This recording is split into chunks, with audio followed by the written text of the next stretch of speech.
1970. Many believe she went on the run from the US with fighters, investigating the Ponzi scheme she set up. Now sources have told the BBC that Thomas criminal offered the CIA information about her alleged killing before he himself was murdered. The Crypto Queen's mystery endures as there's been multiple reported sightings of Ignatova since her alleged murder. Economic activity in Nigeria is expected to face disruption on Monday as public workers begin an indefinite nationwide strike over failed negotiations on the minimum wage. Here's Aziza Ololuwa. Workers in health, banking, aviation and other major sectors in Nigeria are expected to stay away from work today, a move that will cripple the West African country's economy. Organized labor is seeking what it calls fair and decent wages for workers amid a cost of living crisis. The government offered $44 as the new minimum wage, but the unions rejected it and demanded for more than $300, which they believe reflects the current economic realities. BBC News. Syrian state media say a number of people have been killed in Israeli airstrikes near the northern city of Aleppo. A British-based war monitoring group said the strikes killed pro-Iranian fighters. It's the second reported attack by Israeli fighter jets on Syria in less than a week. Central Japan has been hit by a powerful earthquake with a magnitude of 5.9. The quake produced strong tremors over a wide area and a smaller second quake, but there was no tsunami warning. It was centered in the Noto Peninsula. A couple from New York who were magnet fishing in a lake are celebrating. James Kane and Barbie Agostini pulled out a safe last Friday with $100,000 in cash inside. Wendy Urquhart was this story.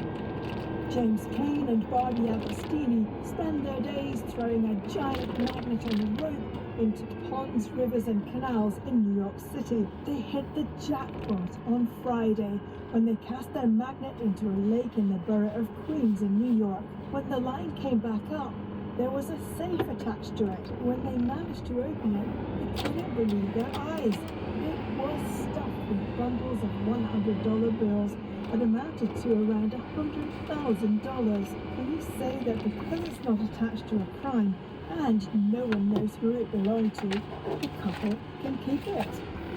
One of the biggest annual Pride parades in the world is taking place through the streets of the Brazilian city of Sao Paulo. Hundreds of thousands of people adorned with rainbow-colored tutus and dancing to loud music have taken over the central district. Many wore yellow and green as part of the campaign to reclaim the colors of the Brazilian flag for the political right. That's the latest BBC World News. Thanks very much indeed for that positive news. Hello, your newsday from the BBC World Service with Sally Safi and Rob Young. Thanks very much indeed for joining us today. We hope you're doing really well. Coming up this half hour, we'll take you to Mexico, to South Africa and to the United States. Nick Marsh is here with all your business, including why the Chinese fashion firm Shein is apparently planning to sell shares in London. And in sport, Isaac Fallon with more on Kylian Mbappe signing a contract to join Real Madrid.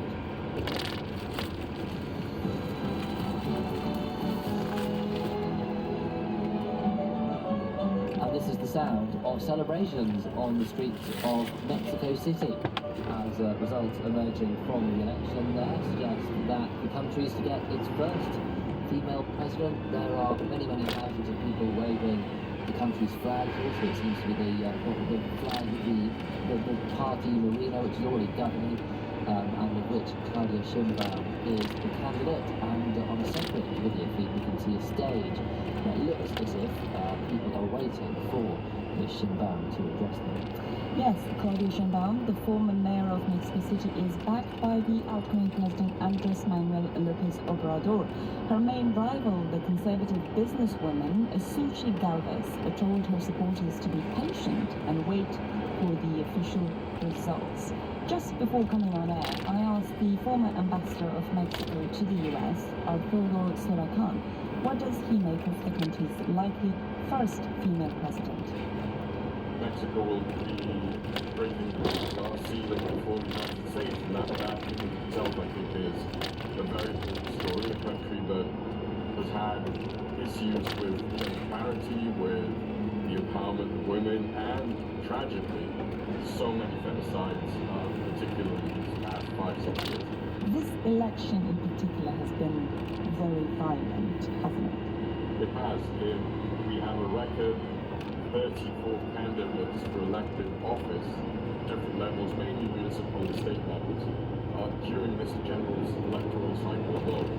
And the problem is that what this is pointing to is the encroaching role of organized crime, which we started seeing in the midterms of 2021, when organized crime, particularly in the northwestern part of the country, started whipping or suppressing the vote in favor of Morena. And so this has been a big red flashing light on the road to the elections today in Mexico.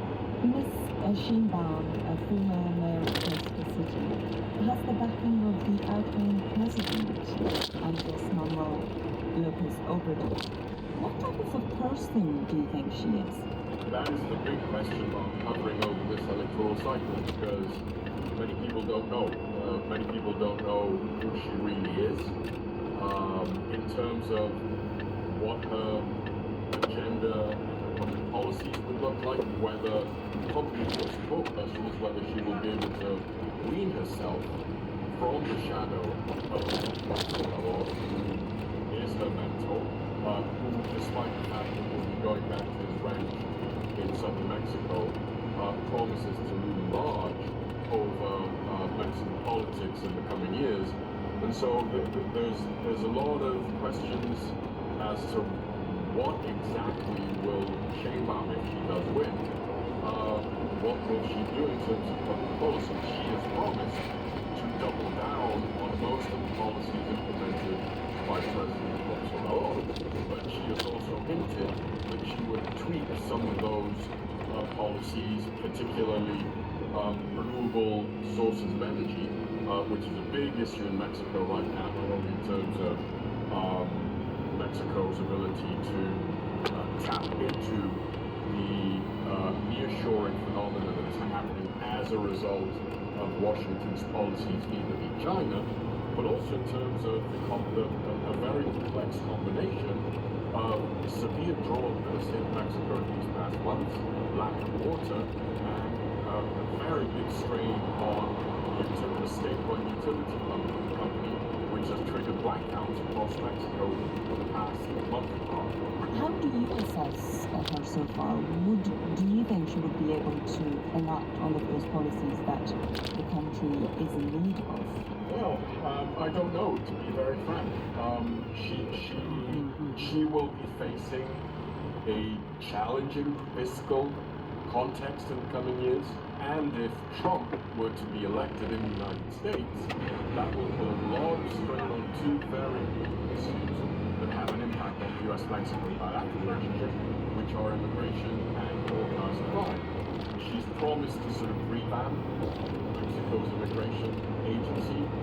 She has admittedly done a relatively good job in Mexico City in terms of public security during her tenure as mayor. But the question is, if she's promised to continue the policies of López Obrador in public security, which have been a complete failure and a disaster. We have the highest levels of homicides related to organized crime of the past three administrations in Mexico since President Calderón in 2006, who declared an all-out war against organized crime. And so that's going to be a very pressing issue. It was probably the most salient concern of Mexicans as they went to the polls today, public security or public security. And so I think the big question mark is, A, will be the team dealing with these issues, B, what the role of the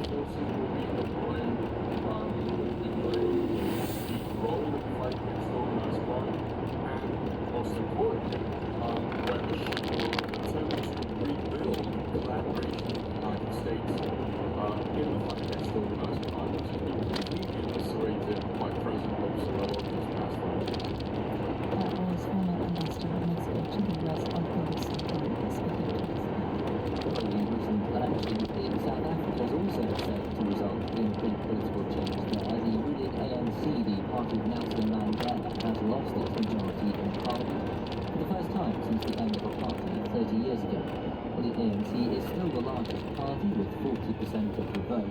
But there will now be negotiations with other parties about forming a coalition, including with the opposition Democratic Alliance and the two other parties that are led by former ANC figures, one of whom is the ex-president Jacob Zuma's MK party. While the ANC saw a slump in support, as voters said they've had enough of high unemployment, power cuts, violent crime and crumbling infrastructure, but also due to splits within the party itself, according to Asanda Ngorashe, a South African political commentator.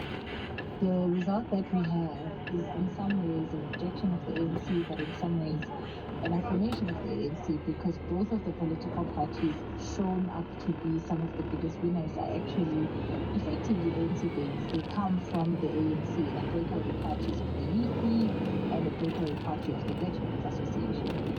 The ANC has lost its majority. How long does it have to put together some sort of a coalition or arrangement so that it can form the next government? Well, the ANC has 2 weeks now to try to put together some kind of government. So either it can be a coalition, which is, putting together 2 or 3 parties, or it can be a government of national unity, where they basically try and bring everybody in based on their proportionality and make decisions in that way. Which arrangement of government or which type of coalition do you think is most likely to happen? It's really a wild card at this point because, the market will probably be happy with an ANC and DA coalition. With Cyril Ramaphosa as a president, then that would be seen as kind of taking the 2 biggest parties in South Africa and bringing them together and bringing let's see what would be seen to be the best of South Africa. The other problem is the MK, is run by former President Zuma, who was a member of the ANC until 5 months ago, but might come at a cost because Jacob Zuma is facing a variety of corruption charges which he might want to drop, including one for potentially a presidential pardon, so that the law basically says you can't be an MP within 5 years of your serving the sentence is removed. And then you also have the EFF, which is, as I said, a former youth league leader of the ANC, who, if they come together with him, it might completely work because again they know each other, but it might be a complete disaster because there were, allegations of corruption against the EFF. Again, as I said, I don't think the markets will necessarily be happy with that. But you could get the former president Jacob Zuma and the current president Cyril Ramaphosa working together in some form of coalition, even though, as far as we know, there is such bad blood between them. Already they have been the way that the MK seems to suggest that the only way they will put it safe is if President Ramaphosa is removed, in which then leaves us with current President Paul Mashaki, who has in the most recent past been making headline news corruption allegations as and so that could, as I said again, that could be another partnership that the markets may not respond well to, and even potentially ANC voters may not respond to, because some people voting on the basis of Cyril Ramaphosa being the president, not just asking them to vote for the ANC party regardless of the need. So on the question of who is president, it's not at all guaranteed that Cyril Ramaphosa can clear up, even if we do end up with an ANC-led government. No, it's not. We are in a situation where both legs are off. You mentioned a few times how financial market investors might take fright if the EFF, the economic freedom fighters, do make up part of the coalition. The coalition, though, is about horse trading, isn't it? It's about one party getting one policy but abandoning another. Do you see some of the more extreme EFF policies, such as, for example, confiscating white-owned land, being jumped? We really can't tell what's likely to happen and what people will be willing to trade and not willing to trade, because this, politics is about power. So if the EFF knows that they can get into power if they pause on the land issue, they might just take it up. But again, they might just rather, go and actually collaborate with the MK and become the biggest opposition and effectively kill the today's prospects as the biggest opposition. It's a chess game. There are many possible combinations, all of them quite tough for the ANC. But I think one thing I must say though is that the ANC has a history of having one of its ministers coming from a political party outside of the ANC. So they do have history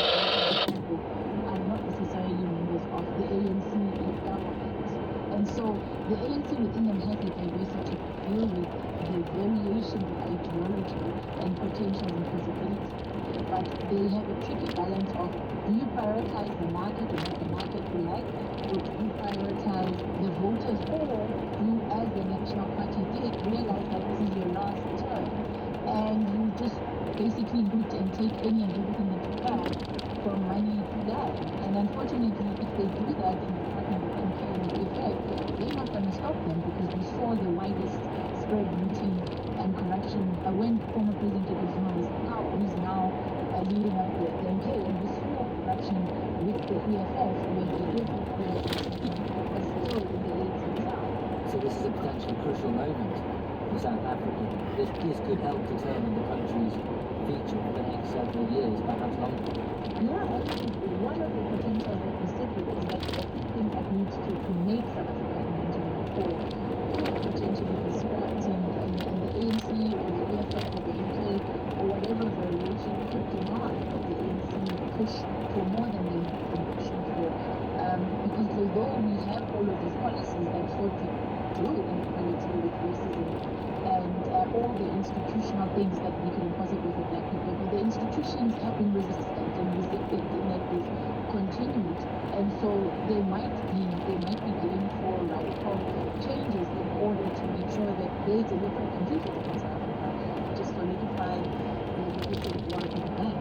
That was the South African political commentator Hassan Mogambi. Now we've got plenty more on those results from South Africa to come over the next couple of hours. We'll be hearing from the voters as well as from the ANC and the opposition Democratic Party. This is Newsday on the BBC World Service. BBC World Service this morning. Good morning, it's 5:20 on Monday the 3rd of July. This is Charles Campbell, welcome to BBC. We'll start the day with the shipping bulletin in just a moment. First though, here's Evan Davis. We'll look ahead to Thursday instructions. Business can be a tricky beast. First thing I would do is not panic. I think people the following day is not going to be the thing that makes everybody believe you've sorted the problem. In the bottom line, we swapped all important discussions for frank and friendly conversations with those at the top. Often managers think they're giving feedback, and they're not. You wouldn't let somebody walk into an airport at all. You can stipulations that would not be caring. Understand business in our daily lives. I don't know what was going to work in the moment. The bottom line with me, Evan Davis, on Radio 4 and BBC Sounds. Now on Thursday lunchtimes and midday. And here's Sarah Keith. Thanks, Charles. Good morning. And now, the shipping vehicles issued by the Metals on behalf of the Maritime and Coast Guard Agency at 05:05 on Monday, the 5th of January 2024. There are warnings of gales in Trafalgar, Bailey, Fabulous winds.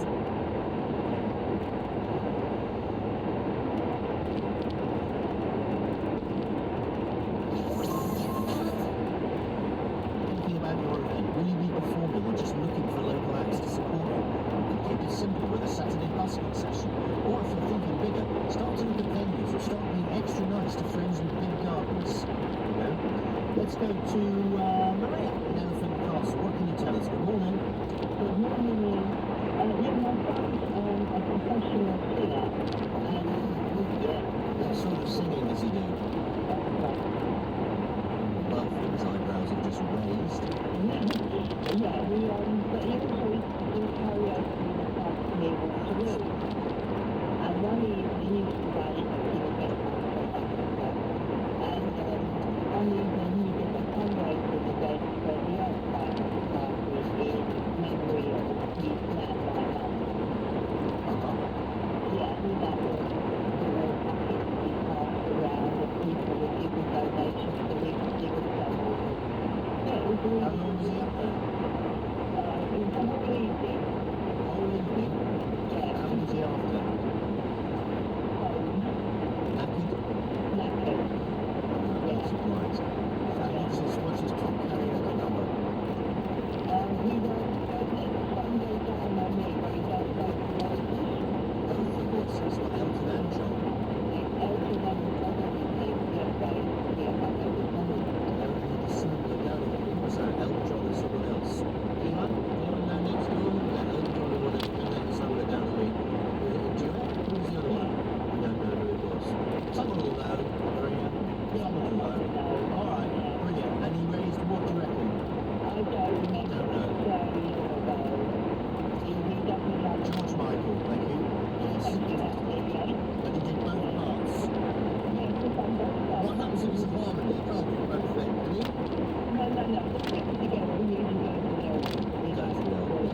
WhatsApp picture that was attached. So I like to read this one first and then guess what the picture's going to be like.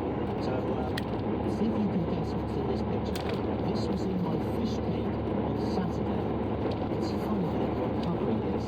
It cracked one of my teeth. What do you think that could be? I'll open it now. Ready? Oh my God, it's a screw. You found a screw in your fish cake? How did that get there? I could understand it if it was a lock of someone's hair or some grill cream or gel.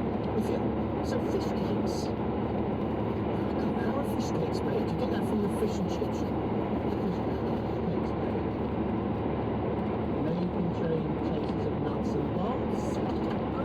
Hey! Finn has earned his call.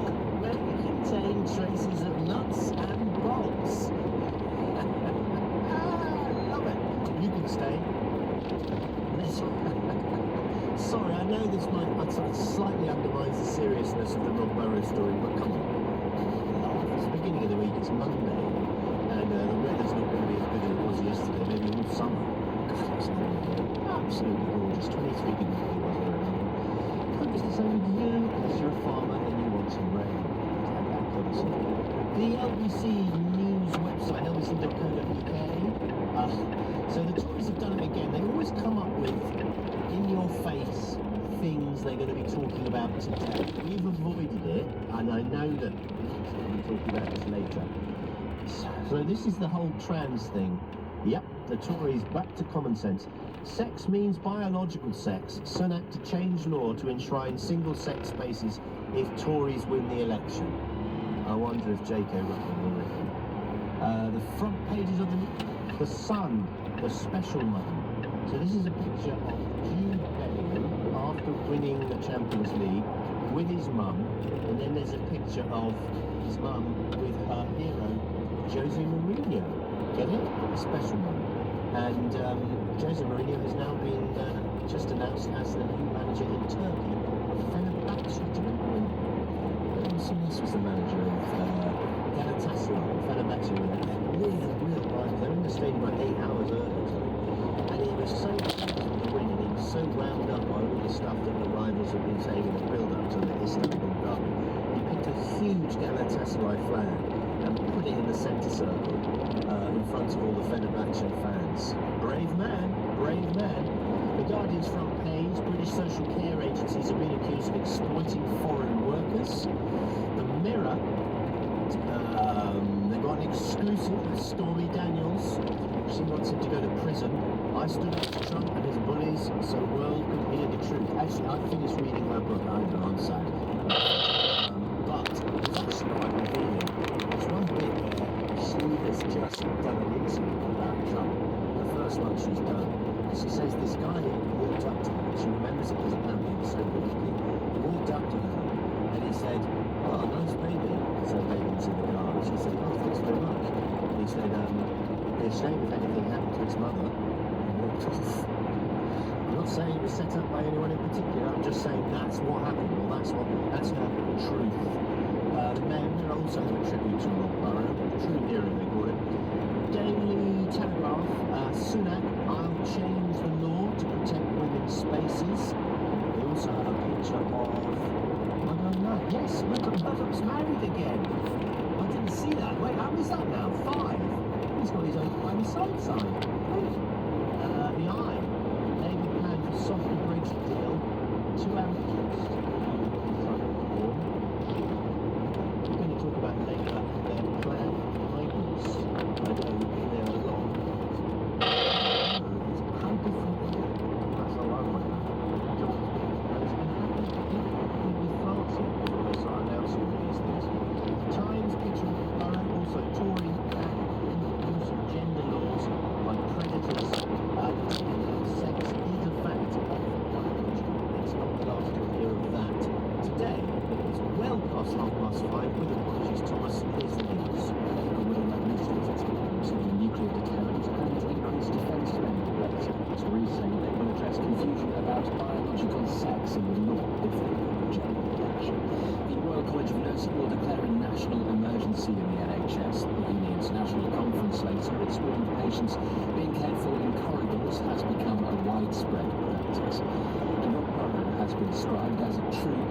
should follow his dad Fledged, 41, formerly Rhino Bear, became a campaigner after being diagnosed with motor neurone disease in 2018. ABC weather, a cloudy day with brighter spells breaking through in places, the best in the sunshine in central Scotland, a high of 20 degrees. This is LBC. If you've been injured in an accident at work, you could be entitled to thousands of pounds in compensation. Talk to Harris Fowler today. For over 25 years, we've helped people who've been injured at work, in a warehouse, a factory, on site, or anywhere. With a 94% success rate, call the award-winning Harris Fowler now. 0800 213 214. It's no win, no fee, no risk. Harris Fowler, the personal injury solicitor. Summer's out there. Rent a car with Enterprise and unlock it.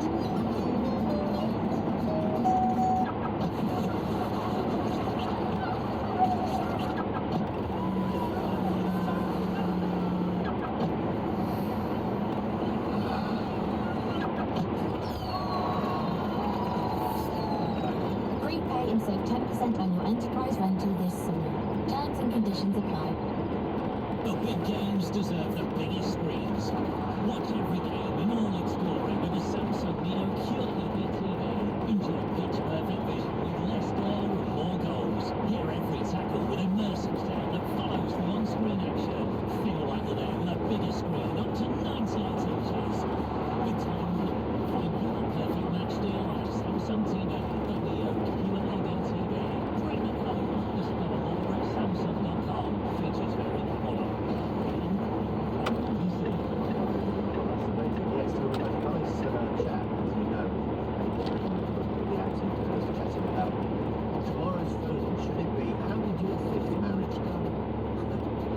I didn't realise he'd done it again. So Rupert Murdoch married for the 5th time over the weekend, tying the knot with a Russian-born retired molecular biologist.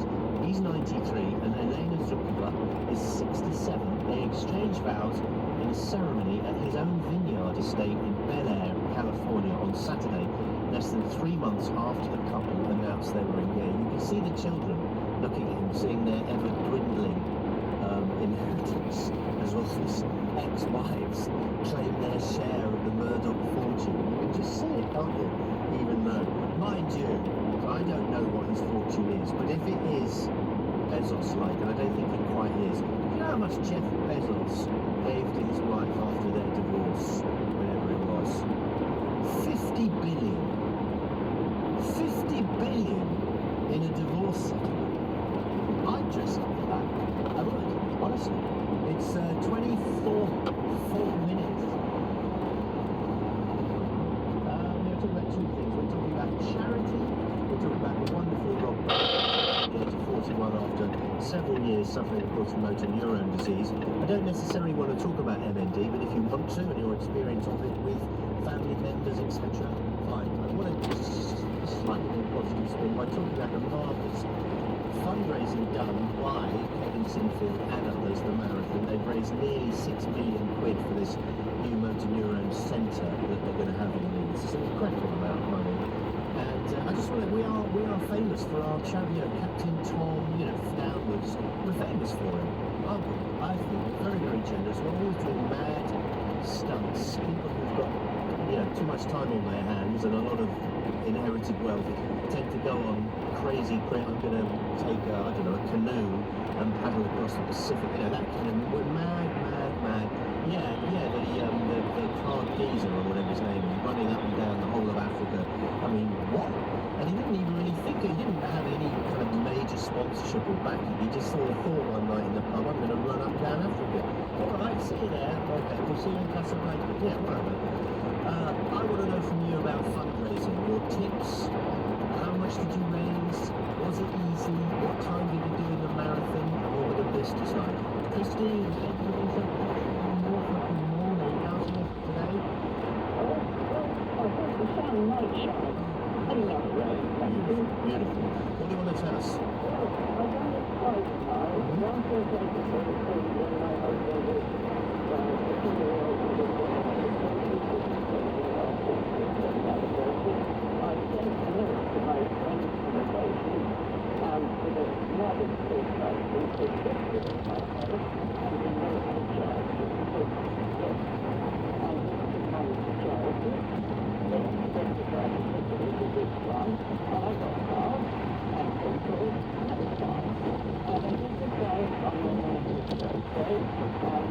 because I'm very keen for the cruise there. That really great.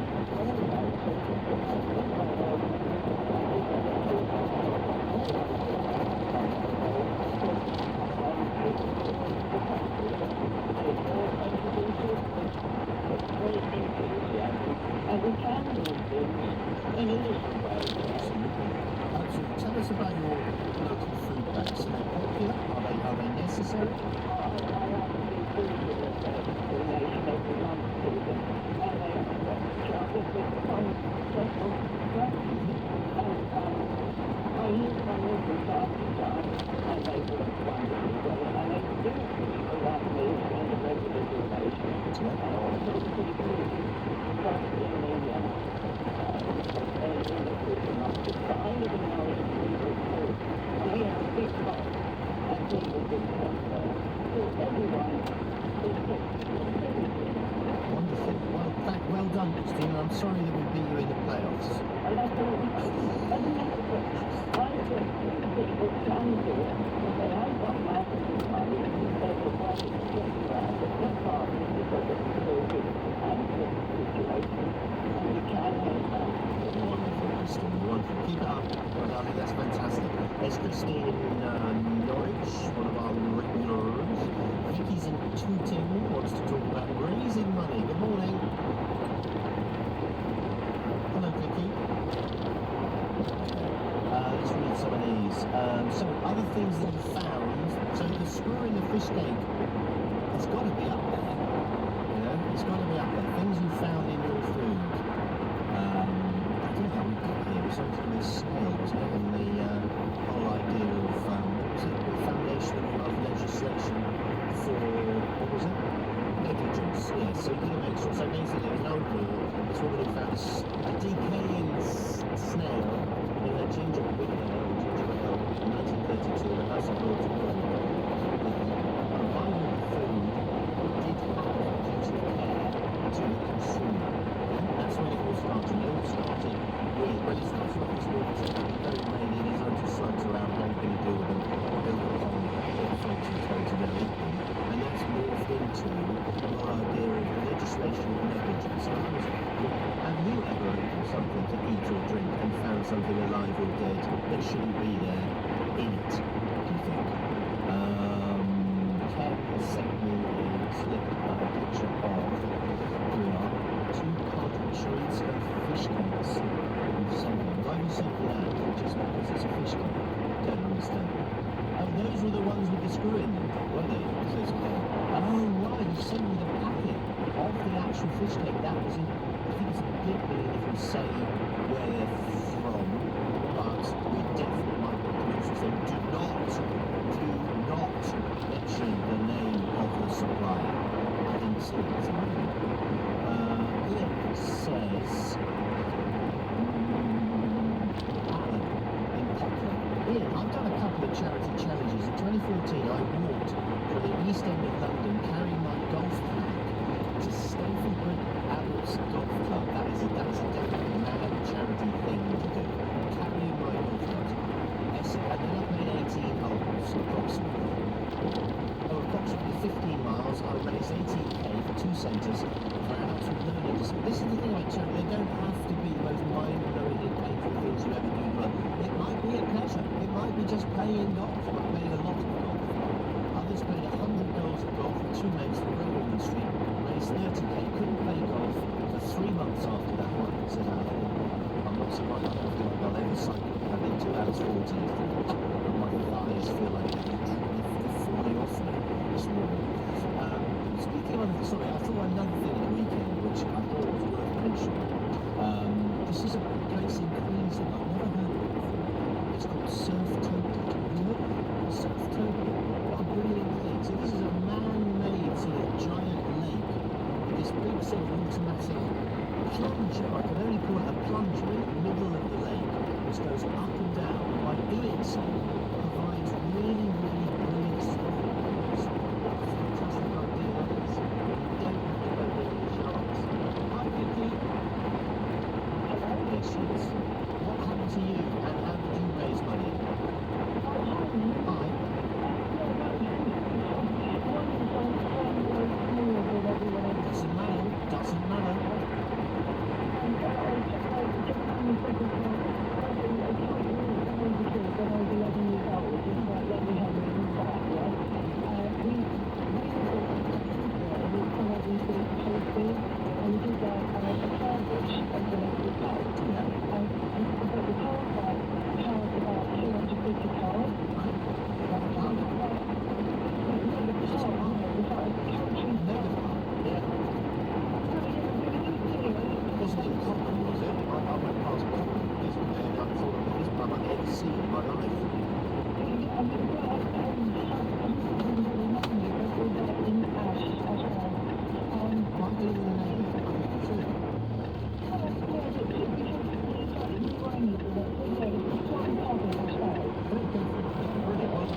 about 15 of us kids I got involved in, we had a sticker system. They put the red on, what they need to be done. Hello, you need to be right, in like 2 and 10,